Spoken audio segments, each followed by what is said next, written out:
The Xebec tri-screen adapter allows you to connect any laptop to your tri-screen 2 with just a single cable per screen.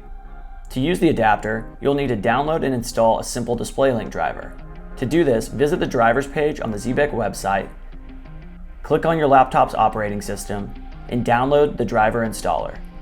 Once downloaded, follow the on-screen instructions to complete the installation. When you're all done, make sure you restart your laptop. With your laptop rebooted, plug the USB-A end of the adapter into the USB port on your laptop, and plug the other ends into the mini HDMI and USB-C inputs of the tri-screen 2. Give it a second to load, and there you have it. You're up and running. There may be a few display settings you'll need to adjust, which we cover in this video here.